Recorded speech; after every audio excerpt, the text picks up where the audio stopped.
Hello sir வணக்கம் sir, நாங்க Airtel ஆபீஸ்ல பேசுறோம் சார். சொல்லு தாயே. சார் நீங்க ஒரு மாசமா ரீசார்ஜ் பண்ணாம இருக்கீங்க. நீங்க ரீசார்ஜ் பண்ணலாம் ஒரு சிம் கட் ஆயிடும் சார். எங்க தாயி இந்த வேலை வெட்டிக்கு தான் போனேன். ஓனர் சம்பளம் வேற கொடுக்கணும். அது வேலை வெட்டிலாம் வாங்கிக்கிறாங்க. சம்பளம் கேட்டா மட்டும் அவங்க கவட்டையில சுளுக்கு பிடிச்சிக்க மாட்டேங்குது தாயே. சார் நீங்க ரீசார்ஜ் மட்டும் பண்ணிக்கங்க சார். அதான் தாய், இந்த அப்புறம் 1000 ரூபாய் காசெல்லாம் கூட வச்சிருந்தேன். அந்த சொந்தக்காரங்க வந்தாங்க, எல்லாம் கறி காயின்னு எல்லாம் தின்னழிச்சு விட்டு போயிட்டாங்க தாயே. சார் அதெல்லாம் ஏன் சார் சொல்றீங்க? நீங்க ரீசார்ஜ் மட்டும் பண்ணிக்கங்க சார். எங்க தாய், இந்த அப்புறம் இந்த சின்னவனுக்கு வேற துணி எடுக்கணும். அப்புறம் இந்த எனக்கு வேற டவுசர்லாம் கிழிஞ்சு போச்சு.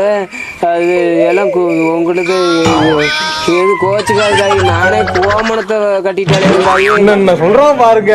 எனக்கு வேற இது இது டவுசர்லாம் வேற